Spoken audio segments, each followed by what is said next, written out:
So here's what happens with this visualization thing. We set a vision for something that we'd like to have be different, right? And then there's our reality, right? And what does the mind do at that moment? What do we hear from that voice in our head? Reality's real, right? It's canceling maybe all the reasons why we can't do it, right? And what that's called is structural tension, right? All the resistance comes up. What do most people do when that resistance comes up? They give up their vision, right? Well, Jack's work and our work as a company is really committed to people not doing that, to hold the vision, to continue to visualize, to use the tools, the resources, things like affirmation, visualization, meditation, all these things to stay focused on that vision. Because here's what happens. There's then a shift in perception. You start seeing things differently. You start getting ideas, insights, intuition for things that you could do differently. You get more creative. You get ideas. You get more motivation. And eventually you get into action, right? You get those ideas, you take the action, and what happens when we take action? We get results, right? And the one piece that I've actually added to my teaching, because this is one of the most powerful models I ever learned from Jack, and I circled it all the way back around and said, one of the amazing things is when you create a new result out of your bigger vision, you create a new comfort zone. Because the structural tension will go away when your new result, I think I had a little pointer on this thing. When your new result matches your big vision, no more structural tension, right? New comfort zone. So this model is really, really powerful. But the key is to maintain that vision, to keep doing the visualization, keep that vision of what you want in your mind. Now, we don't have time to do this. How many of you have seen the video of the basketball players? Half of them have a white shirt, half of them have a black shirt. Okay. We have like a hard deadline on time, right? No, I'm not giving you signals. You have about 15 minutes max. Okay. Okay, so many of you haven't seen this. I'm going to share it with you. 10 minutes max. 10 minutes. Okay, well, I'm going to share this with you really quickly. Here's what I'm going to ask you to do. I'm going to show you a video. And I'm going to ask you to watch the video, and there's going to be two teams of basketball players passing a ball amongst themselves. Okay? And your task, your job, is to focus on the white team. Which team? White. The white team. And what you're going to do is you're going to count the number of passes. Not dribbles, but passes. How many times does the white team pass the ball? Can you do that? Sure. Okay. So watch this video, watch the white team, count the number of passes, and we'll see if we can get this correct.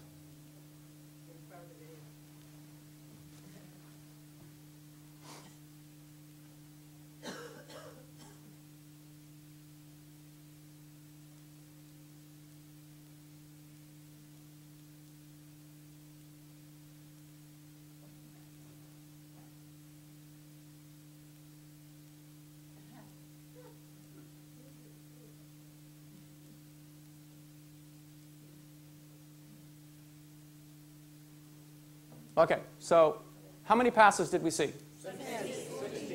16, 17. Anyone see 18, 14? Okay, do you see why juries have so much trouble? Okay, we all watched the same video, right? And yet we see some people think it's 17, some people think it's 16. Did anyone else notice anything unusual? Monkey. There was a gorilla. No, okay, whatever. How many of you did not see a gorilla? Look around the room. Hold your hands up high if you did not see the gorilla. Thank you for being honest. Okay? Now I'm going to play the same video again. Same video, and this time I want you to watch and see if there's a gorilla.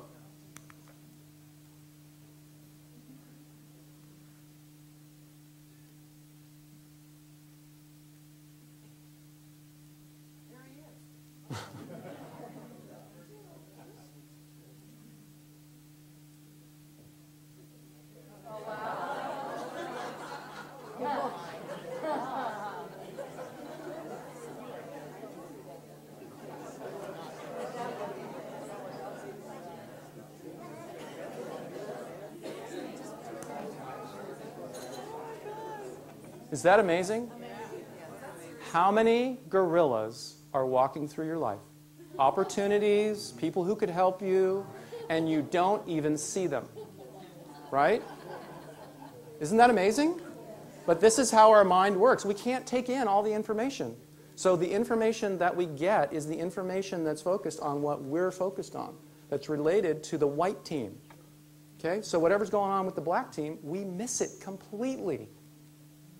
How many gorillas are walking through that we're not even seeing? Okay? So the way to change that is to change what we're focusing on, right? If you had focused on the black team, or if you'd been looking for a gorilla, it's right there. It's right in front of us. So the most important thing, we're going to start really going fast, to get these results, to make these kinds of principles really work. I wrote a book called Manifesting for Non-Gurus. I think I put this in here.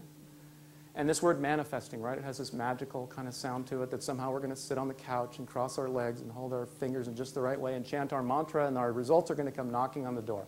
But it doesn't work that way. The fifth principle in what I teach, which is based on what I've learned from Jack, is taking inspired action. And here's another cartoon. Step 1, apply miracle cellulite cream to problem areas. Step 2, run 10 miles. Right? Jim Rohn said we can't hire other people to do our push-ups. We've got to take action. We've got to get out there. So here's a couple things about taking action. Satisfaction. So many people are not living a satisfying life. And action is an important part of getting to that place. Again, Jack's life, Jack's project, his little side business called Chicken Soup for the Soul is a profound example of this. He and Mark made a commitment that they were going to do 5 things every day, 7 days a week without fail to make that book a success. You know, they say it takes 20 years to create an overnight success. Have you heard that? Well, they did it in about 3 or 4. Because every single day, they took a book, I think it was called, is it 1,000 or 2,000 Ways to Market Your Book? And they put Post-its up on the wall for every one of those ideas, and they plucked 5 of them off the wall every day to make that a reality, taking action. This is a card that we give our seminar participants now as a way to list their 5 actions every single day in order.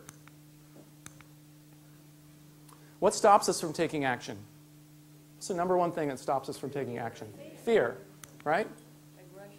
I heard Tom Peters speak years ago, and he started late and had to get done, and he kept coming to slides and going, ooh, you would have loved that. Right past it. Right? So one of the really important things to do in terms of action is to ask. Right? Ask other people for help. Why don't we ask for help? Which fear is related to not asking for help? Fear of rejection. Right? This is another one of the most powerful things I ever learned from Jack. Because I had that, fear of rejection. Well, I would argue that there's no such thing as rejection. Oh, here's another cartoon about asking. I'm going to order a broiled skinless chicken breast, but I want you to bring me lasagna and garlic bread by mistake. So again, it's fear, and it's the fear of rejection.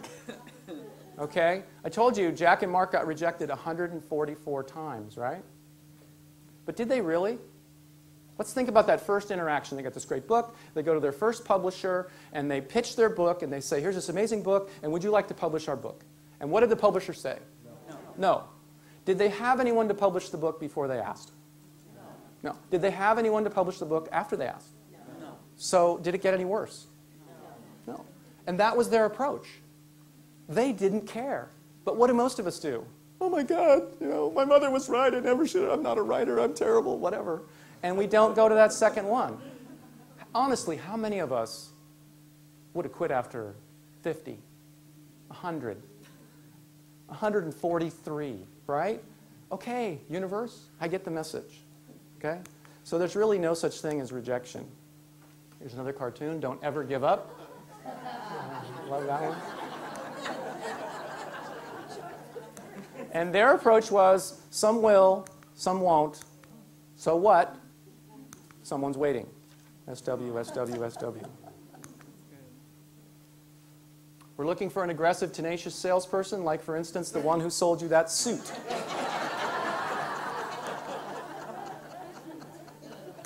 Okay.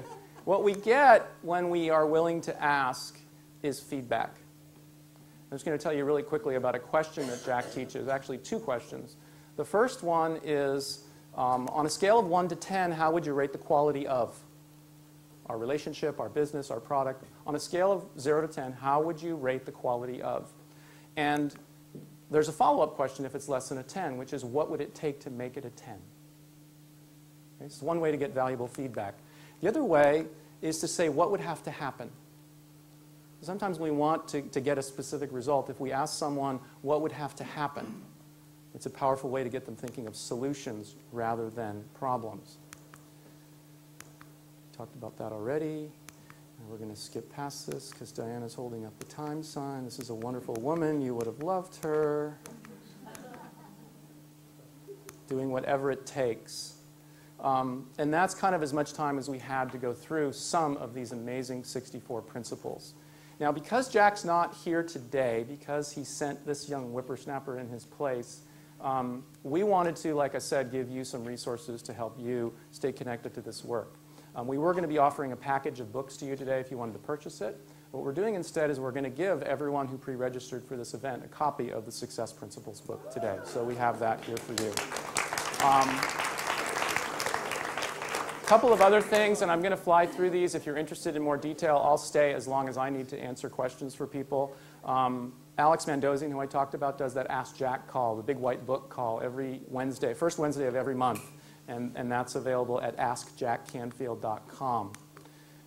Those books that we talked about, we also have one of the Chicken Soup for the Soul books and the Living the Law of Attraction book that's here if people are interested in purchasing those. I think they're only, what, $10 each here today? And you have an order form. I talked to you already about this summer training. If any of you are interested, it's coming up in August. I'm happy to answer questions about that. It is truly a life-changing, profound experience if anyone here is interested in participating in that.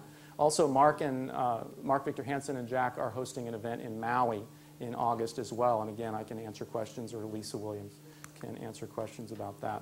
This is the house that it's being held in. It's a pretty amazing place. I think I want to go. Yeah.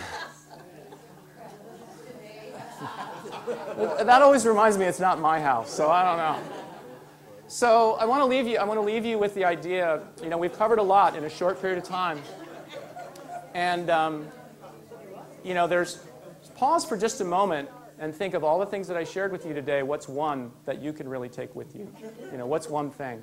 Because the idea is we don't want to get all excited and think this is wonderful but not do anything with it.